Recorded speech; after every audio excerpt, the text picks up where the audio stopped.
Okay, thank you so much for sitting down with me today, Debbie. I'd love for you to introduce yourself, tell everyone a little bit about you before I launch into the questions. I personally met you in like the capacity of you being an incredible volunteer and community leader in the National Capital Region, but I'd love for you to give yourself an introduction before we start.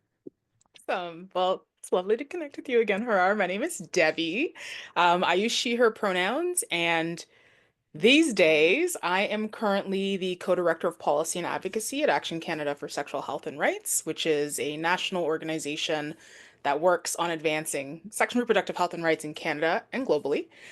And I am a Ghanaian Canadian, so my family's from West Africa, grew up in the Toronto area, and have been living in Ottawa for the last 14 and a half years. So that is kind of just a brief summary. We will unpack more. Absolutely. Yeah, no, I feel like the snapshot between how people interact with their communities is so deeply informed by where they grew up, what their community like thinks about in Okay. terms of participating.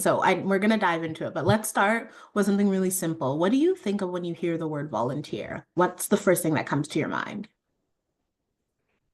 I'm going to be very blunt and say free. Like that's the first thing that comes up. And I don't know why. Maybe it's because capitalism really is really like putting pressure on. But there's something about volunteering and a labor where there isn't like an exchange for money. And that's the thing that I think about with volunteering. And when I hear that word, and I don't know, maybe we'll talk a little bit more as to like why, or I can unpack why. But there's something about choosing to engage in sharing thoughts, ideas, labor, etc., without having an exchange of money that requires it coming from your heart. And as someone whose activism is informed by like love for community, that I think is really key. And so it's just like, yeah, I'm gonna give this to you, quote unquote, Mm. for free, because of love. Yeah. There's something about that. That's really beautiful. It's funny, I thought you were going to go in a really different direction because I think so often, like the tension that I think we come into contact with again and again in doing this work is the conversations that we're having between decent work, decent volunteering, Hmm. and like what it means to do things for free, like whether or not we do it from a sense of love, whether we do it from a sense of obligation, whether we do it from a sense of community and belonging. And I think that idea that like I'm giving this to you as a gift Hmm. because of love, that is so potent. And I think it speaks to so much of the ways that we want to connect with our Yeah. communities and oftentimes can't. And so I'd love to know, like I said, I feel like I probably met you along the line of your sort of like community care and like outreach journey. But I'm so curious, what was your first experience with volunteering or community care work or community participation? How did you enter into that? Yeah, that's a great question. So we're gonna have to go all the way back to Brampton, Ontario. And I came of age as like a young child in the late 90s, early 2000s. And I grew up in public housing in Brampton. And in that public housing community were a cluster of high rises in a neighborhood called Nicebridge. And it was predominantly working class immigrant communities. So much so that there were a number of families that were from Ghana as well. And my mom, being a hairdresser, did all of their mom's hair. We all went to school together. And so there was always this like community vibe with the people who lived in Knightsbridge. And looking back at it now as an adult, I'm pretty sure some of the after school programming that was established was very much so meeting the needs of the demographics in which we all belong to. And like looking back, I'm like, ah, that's why we had this after school program because they didn't have this in the like the like row house, not the row houses, but like the bougie parts of Brampton, when you think of the Yeah. suburb. Mhm. And I think when I think of like my earliest memory of like care work, it's centered on in that community and it's was centered on what we were doing after school. So when I think of the after school program, which was mainly meant for us to use the party room of the apartment building that we were in particular the one I lived in, there was kind of like an adult mentor person who would help us with our homework. We do fun activities, but the older kids played a particular role. And as one of the older kids, there was something about making sure like kids, the younger ones were doing okay. The younger siblings of my friends were doing okay. And making sure everyone got home safe. And so like there was just something about that when I heard that question, I was like, yeah, I've been doing that. And it had a lot to do with the circumstances that we were in. And another thing that I think is really key to that is a lot of our parents were all working like factory jobs and in the evening. So we were latchkey kids. Like I think that's the term that they use.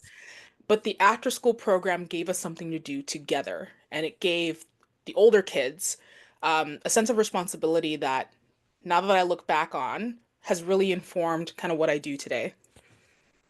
No, that makes a lot of sense. And it's so interesting you say that because I feel exactly the same way when you're younger, like you maybe kind of understand like socioeconomic differences in like neighborhoods, but you don't really understand all of the ways that it plays an impact on Hmm. your life. You don't really understand. You're like, oh, that's why we had that kind of programming, or that's why that happened, or that's why this person showed up at this time and Yep. it was like, Yep. Yep. you don't see the way it sort of impacts every way that you relate to community and every way that you relate to like responsibility. And yeah, I can definitely relate to that sense of like just it being something that you do as an older child or a young adult, to like look after the people that are younger than you or to kind of just show up for them because it's just like I want to say like ingrained Hmm.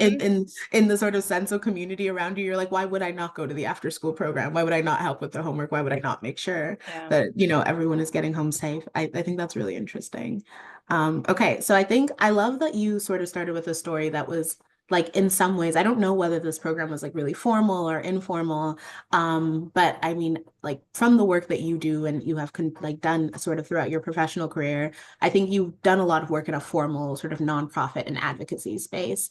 But that first story you told is about like I would say like very deep like care work and like kind of informal organizing in sort of, a shared space. And so I'm wondering like, is there a difference for you between like community care work, grassroots organizing, participation, and then I guess the like more formalized term of volunteering? Or how do those Hmm. concepts even interact for you?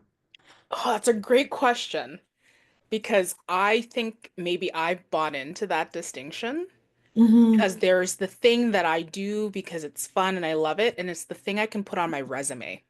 That's the Mm, analogy that I would put, right? yeah. So I volunteer a lot right now, and primarily my volunteering that I can put on my resume are all the board of directors that I sit on.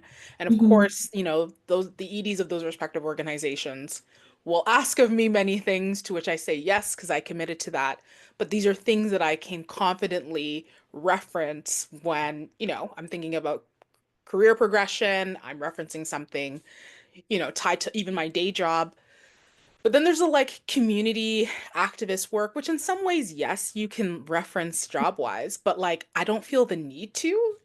I don't need to put on my resume that, like, yeah, we organized that one protest because anti-Black violence was happening in the community. But I did it. And I could use transferable skills. Being able to organize an event means that I'm a great project manager. But those are not things that I feel the need to put on a resume to elevate my career. It's just something I do out of being a good neighbor. I love that you mentioned that idea of being a good neighbor too, because I think it's a thing that I have been thinking about. I know our team has been thinking about a lot as we sort of think about like rates and like declining volunteerism, and sort of like that social isolation that people are feeling, from like so many different factors, like, Hmm. whether it be political, social, economic.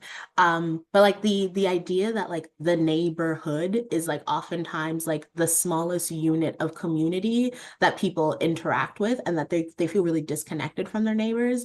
And yeah, I like the idea of like you do things because you're a good neighbor. You check on people because you're a good neighbor. You see a need and you fill it because that's just like what being a good neighbor means or like showing up for people means. And it is true. We don't think about that as the thing that we put on our resume. And I think it's fair. Maybe the question is whether or not we should be putting it on our resume. Hmm. Should we be a good neighbor because it's just the thing that we're supposed to do? Or should we be, showing up for each other because we care generally and because we know to some extent that showing up for someone else means that they will show up for us, and that there's like a lot of interdependence in the way we relate to one another.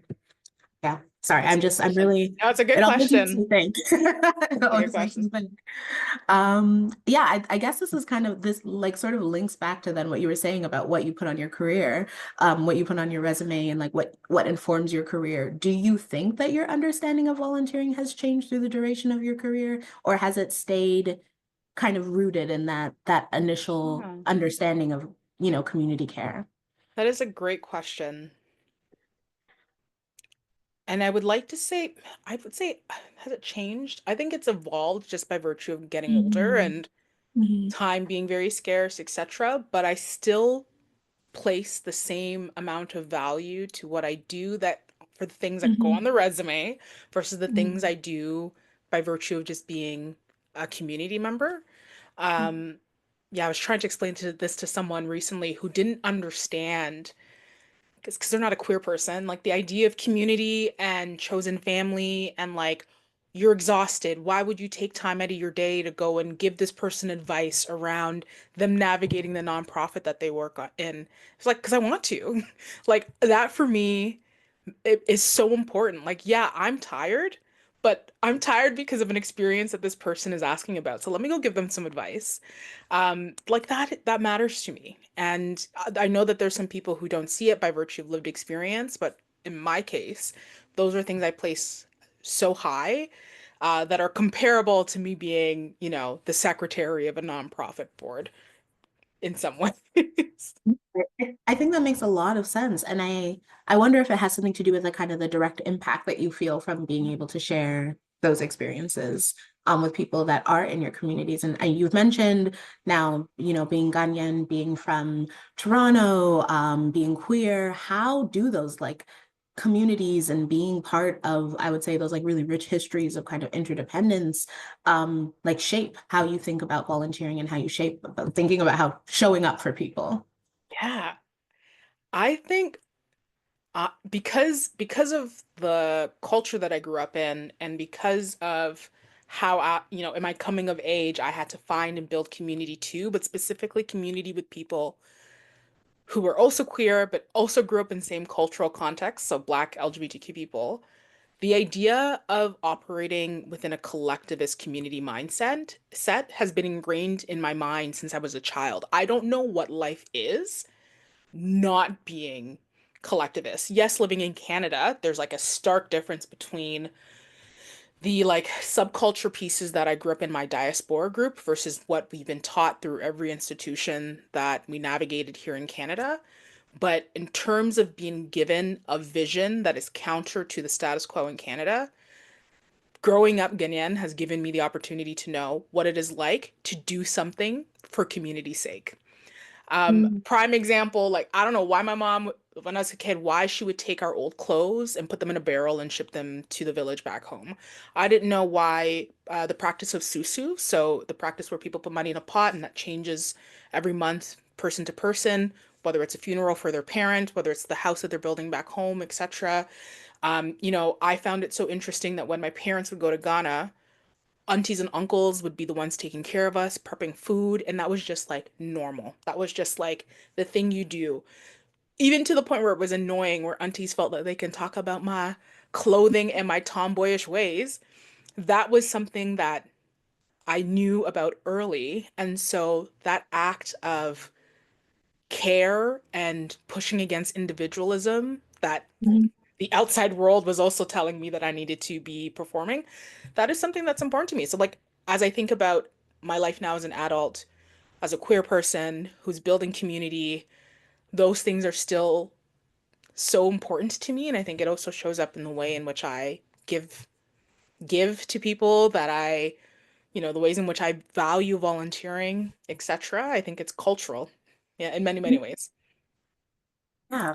Oh, I love that. And I think that speaks to so much like the ways that we have these external pressures, often kind of telling us like we need to think about ourselves only. And Hmm. then there's this driving force internally and culturally that is constantly saying like, no, like like we exist based on the people around us, and we exist to support and care for the people around us. And I think it's impressive to really like be able to hold on to that when you have all of Exactly. these outside forces sort of telling you otherwise. I think that's really interesting. Then I'm going to shift the focus a little bit to like the institutional and policy landscape that we're living in, because you and I both, we work within a nonprofit sector. You do a lot of incredible advocacy work, and I think that it's so interesting that we're like this collective of people who are kind of like pushing for an understanding that we need to show up for each other. And we're doing it in our communities as good neighbors, as like queer community, as Black community, as Ghanaian community for you. And I'm Jamaican, and I feel like it's very similar in terms of like the idea of like sending a barrel back home, or just like, collective like child rearing. Um, how would you say then that interacts with Canada's current volunteering and participation kind of ecosystem? What is the greatest strength that Canada has for like currently right now? Mm. Mm-hmm. It's timely conversation because we're It talking is, yeah. about election priorities at my workplace and things that we want to push on and challenge and the forces against what we're looking to advance.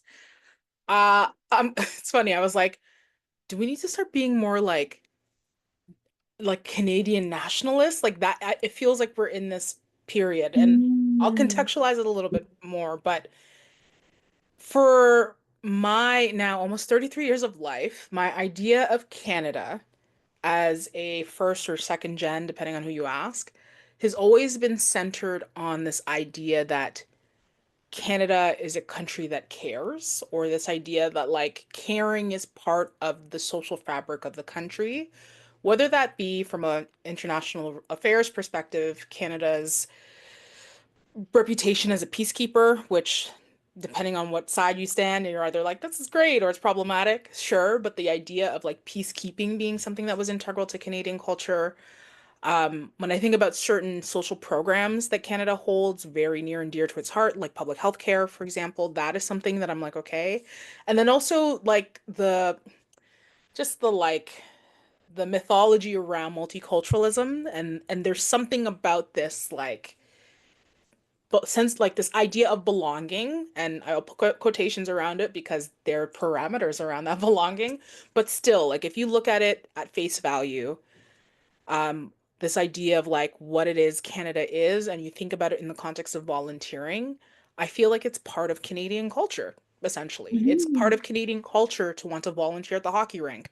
I didn't play Mhm. hockey, but I hear people that's stuff that they do. It's part of Canadian culture to be involved in the Terry Fox run and volunteer. It's part of Canadian culture to do do it for Darren and like university. There's like these like volunteer, these like fundraising events, there's the spectacle of giving. It's tied to charity, sometimes it's not, that I've always associated with Canadian culture. And so I think that there are elements there. Of course, it comes into deep competition with the neoliberal capitalist elements of the country. So, like, the professional volunteering then becomes seen as the most legitimate, the Mhm. one that you can put on your resume, as opposed to the like, what are you doing for community's sake? And so, like, that's kind of how I see it. So, yeah, if I was gonna name it, there is a culture of giving, but the asterisk is it is characterized as that like resume type of like Yeah. volunteering and giving. Yeah.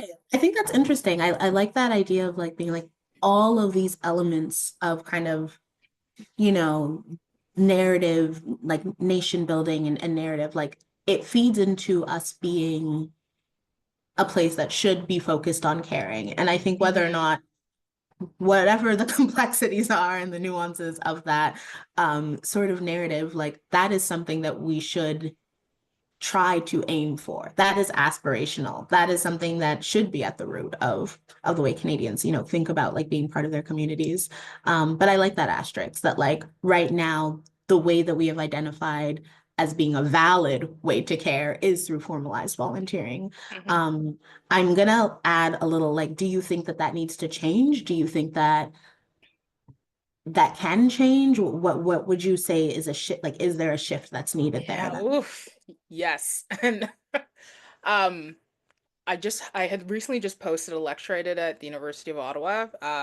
talking about far-right populism and like, Mhm. people always ask like what's the solution? How do we fight back against these forces that are scary for many, many people, in particular marginalized communities? And my response is talk to your neighbors. Go out and talk to them, find out who you share community with, because when that doesn't happen, very problematic counterforces are able to win because they are doing so by virtue of us being divided. And so I actually think that it is of great value for us to move towards the more like non-resume focused approach to volunteering and really doing so for the sake of community building, keeping like, I think of mantras like keeping each other safe. I think of if there's an idealized past that I'm like, yeah, this is kind of something maybe we should lead into, where you can go and knock on your neighbor's door and get a cup of sugar. Like that is important. And it's not just important for volunteering's sake, it's important to build better and stronger communities. And to ensure that people, like the most marginalized people in these communities, remain safe. Um, yeah, it's not easy, I'll tell you that, but it is something that I would tell anyone to consider is to talk to your neighbors. No, I think that that's so reasonable. And I love that you said not just for volunteering's sake, because I think a thing that I would say at Volunteer Canada have been speaking about again and again is like, we're building this strategy. And I think it's easy for them to assume that the end goal of a strategy is going to be a new logo or like, Hmm. I think we want it to be something that is deep and impactful. And so much of what we're focusing on is volunteering as like kind of a catalyst towards belonging, as a sort of way of making Hmm. us more prepared for catastrophes and, Hmm. like the changes that we're facing, having communities that are ready to face this together, not communities that are divided Bingo. and isolated, and terrified to go to their neighbors for a cup of sugar. Because I think it's important if we're going to be ready, if we're going to be interdependent, then we need to be able to speak to each other. Okay, I have one last question. Again, very, very big visioning institutional wish list here. But if you could make one institutional change to support volunteering and community participation in Canada, what would it be? Someone could just snap their fingers and say, done. Okay. Hold on, hold on. Could you read the question again? Yeah, Sorry. absolutely. No, it's if you could make one institutional change to support volunteering and community participation in Canada, what would it be? Okay. If there was one thing that I could just go, I think there is a barrier to entry for people who see an organization and really think Mhm. suit and tie. And if they Mm. think suit and tie, they think that the only way I could volunteer is if I'm on the board. And when people recruit Mhm. for board members, it's other suits, suit and tie Mhm. people that they want on Yeah. those things. And so we need to, for especially social justice or, yeah, social justice-based organizations in particular, be very cognizant of that around Mm. how when institution, big capital I institution, can be the barrier of entry for many people, who might just feel like, oh, I can't volunteer because I don't have experience. But the whole purpose of volunteering is for you to learn something new, even if it's just Mhm. people, learning about new Yeah. people. And so that I think would be the thing I would want to like whisk away, is that barrier entry of institutions being seen as like, I don't know, I get the image of scary building. If we can get Mhm. past that, I think more and more people would want to be able to volunteer and assist and all that good stuff. I love that. And I think it's so funny that you said that, like the institution being scary in and of itself, because that's not what like our sort of like organizations and social justice, especially like organizations are supposed to be. They're supposed to be welcoming, they're supposed to be open, Mhm. they're supposed to be representative of the communities they're serving and advocating for. And so I love that. We're putting it on the wish list. Yes. Okay. Yeah. Awesome. I'm glad. Yeah.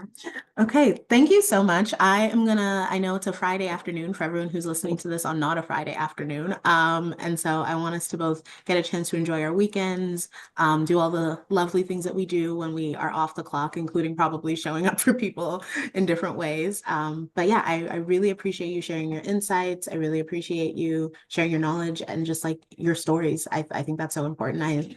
I think I connect most to like the kind of hope and the origins of why people give back and why they show up and care. And so it's always really special getting to hear that from someone else. Thank you.